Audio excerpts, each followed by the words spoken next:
Hola a todos, les habla el MF Maximiliano Pérez y palpitando el torneo de invierno de Villa Ballester, quería traer una partida que jugué en el 2012 contra Gastón Franco.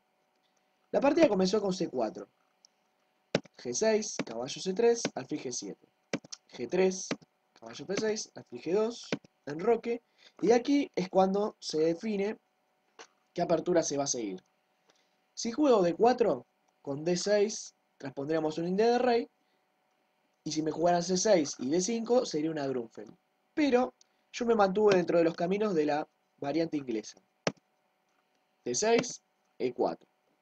Bueno, con esto se llega a lo que se llama el sistema Botvinnik, el cual es muy interesante porque pareciera que se deja débil la casilla de 4 y esto es una debilidad muy grave, ¿no? Pero, en compensación, se consigue una estructura central la cual gana mucho espacio y también tiene un férreo control sobre la casilla de 5. C5, caballo G2, caballo C6, enroque. Caballo E8. Bueno, esto es una maniobra típica dentro de esta defensa. El negro busca jugar caballo C7, caballo E6 y así controlar la debilidad que el blanco creó sobre D4. A3. Bueno, existen otras opciones, como por ejemplo alfil E3, con idea de buscar la ruptura sobre D4 y así eliminar la debilidad sobre dicha casilla. El negro aquí puede jugar caballo D4 o caballo de C7 dejándose romper, pero perdiendo la debilidad sobre D4. A3 tiene como idea aprovechar los tiempos que el negro le lleva llevar un caballo hacia D4 para poder expandirse sobre el flanco de dama. Caballo C7, torre B1. Caballo E6. Bueno, aquí existen otras posibilidades como por ejemplo A5, intentando evitar el avance de blanco sobre el flanco de dama. A lo que podría responderse con alfil E3, existen partidas con caballo D5 o también F4. Pero bueno, el negro jugó aquí caballo E6. A lo que blanco siguió con su plan sobre el flanco de dama con B4 y el negro entró con caballo CD4. Hasta aquí todo normal. El blanco jugó alrededor de la casilla D4, avanzando sobre el flanco de dama con A3B4 y el negro con su pasaje de caballo ha conseguido dominar dicha casilla.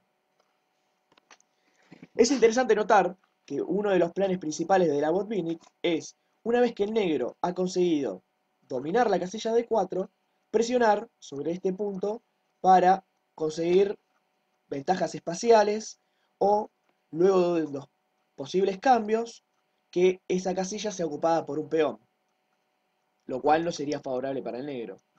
Por eso, alfil E3 es una jugada bastante lógica con dicho plan, ¿no?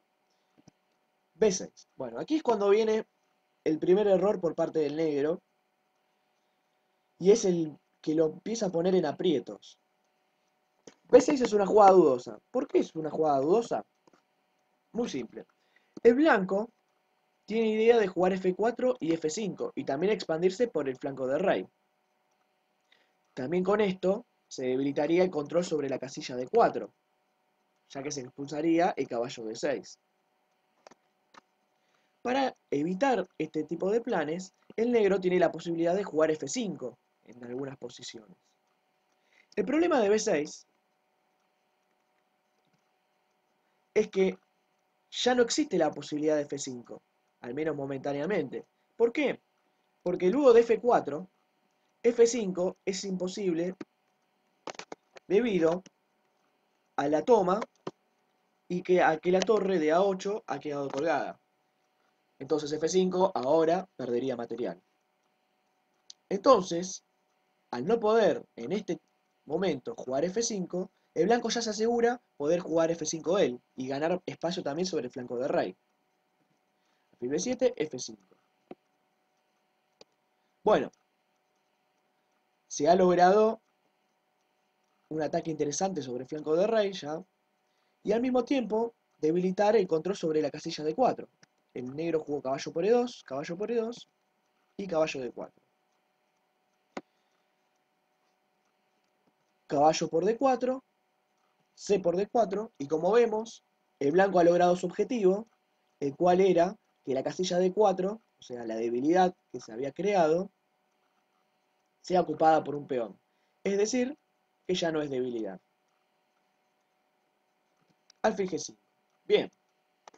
Bueno, a cambio de haber dejado en su momento una debilidad sobre D4, el blanco, como vemos en esta posición, ha logrado varias ventajas, como por ejemplo, mayoría de espacio y un libre juego de piezas.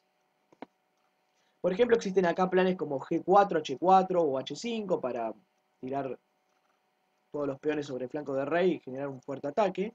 Y también existen planes como A4 o A5 para contraatacar también por el flanco de dama. Mientras que la posición del negro tiene el defecto de que es muy pasiva. Es muy difícil encontrar planes activos en esta posición. Alfil G5 tiene aparte la virtud de complicar un poco la movilidad del negro, porque dama de 7, por ejemplo, se podría contestar con F6, destruyendo la estructura de peones del negro.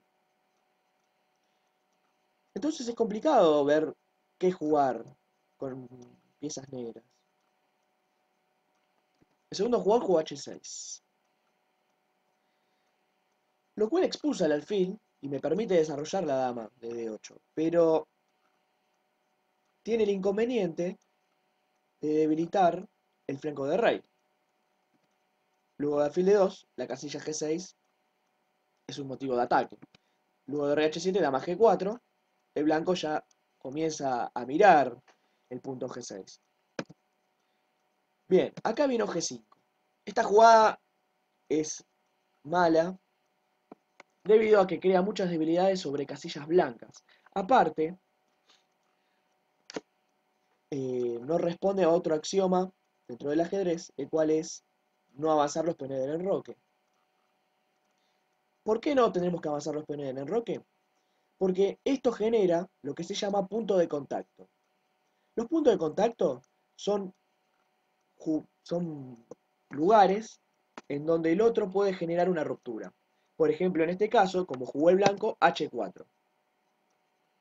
Esto genera una ruptura sobre la estructura de peones del flanco de rey negro y logra que se abra línea sobre el enroque. Eso es lo grave de la posición. Era ya difícil igual no abrir líneas, pero era preferible que hagan F por G6, F por G6, que se abra la columna torre, la cual el negro puede pelear. Mientras que aquí, la columna H es muy difícil de pelear para el negro. Aparte, luego de F6, se nota la terrible debilidad de casillas blancas por parte del negro. Bien, rey F2, intentando llevar la torre sobre H1, y al mismo tiempo el rey se puede dirigir a E2 por si existe un posible contraataque, defender el peón de D3, que vendría a ser la base de la cadena de peones. Dama de 8, alfil F3. Bien, una jugada interesante. Siempre uno tiene que estar atento a las posibles ideas por parte del otro jugador. En este caso, era claro que el negro intentaba jugar H5 y G4 para cerrar totalmente el flanco de rey. Entonces con alfil F3 evito esta idea y al mismo tiempo me permito en algún momento jugar dama H5 y luego de cambio de damas alfil H5 y alfil G6, filtrándome por las casillas blancas. E5. Bueno, este es otro error conceptual. No solamente táctico, sino que conceptual. ¿Por qué es un error? Por lo siguiente. Luego de 5, el negro pierde cualquier posibilidad de contrajuego en la posición, ya que cierra totalmente el centro. Cuando nosotros generamos un ataque, lo que necesitamos es que el centro permanezca cerrado o al menos controlado,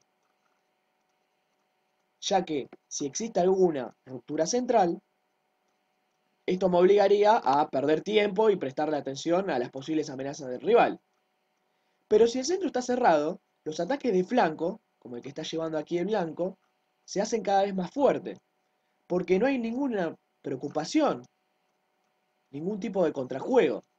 Por eso que era mejor quedarse sobre E7, y si en algún momento el blanco se corre con la dama, jugar E6 y romper el centro. Por ejemplo, alfil C8 podría ser una alternativa acá, para intentar romper con E6. Igual, la posición del negro es bastante fea, ¿no? Bastante inferior, en cierta forma.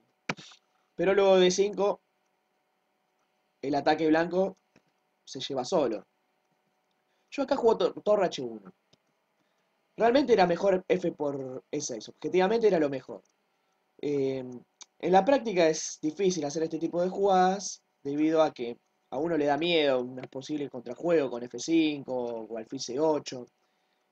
Pero objetivamente tengo dama F5 jaque y alfil G4, con lo cual estaría ganado.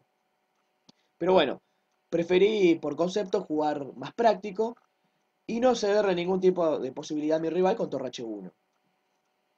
Se está amenazando H por G5, F por G5 y alfil por G5, ¿no? Rey G8, torre H2. Bueno, es interesante notar lo siguiente. Cuando nosotros generamos un ataque, es importantísimo no llevar acciones concretas hasta que todas las piezas estén en sus respectivas posiciones. Por eso que antes de hacer H por G5 y algún posible sacrificio sobre G5, doblo las torres sobre la columna H para que el ataque sea mucho más fuerte, ya que el rival, como hemos dicho, no tiene contrajuego, no tiene forma activa de situar sus piezas. Jugó dama 4, que es la mejor manera de poder tratar de lograr algo, pero al mismo tiempo saca una pieza de la defensa del flanco de rey. Por eso que juego torre B H1, sin miedo a posibles tomas sobre A3 ni nada por el estilo, ya que el rey puede llegar hacia D2 y defender la cadena de peones. Y un peón que me coman sobre el flanco de dama no influye en el terrible ataque que se está formando sobre el flanco de rey, ¿no? Dama C2, rey E2. Aquí se nota que rey F2 fue interesante porque me dejó la posibilidad de jugar rey E2 y defender toda la cadena de peones. H5. Bueno, H5, este doble sacrificio de peón, se debe a que el blanco ya está amenazando H por G5, F por G5 y torre por H6, creando un ataque devastador. El negro por eso sacrifica dos peones con intención de mantener la posición cerrada. Dama por G4, rey H8. Jaque, rey, dama G6, perdón. Y bueno, ya la amenaza es H5, H6.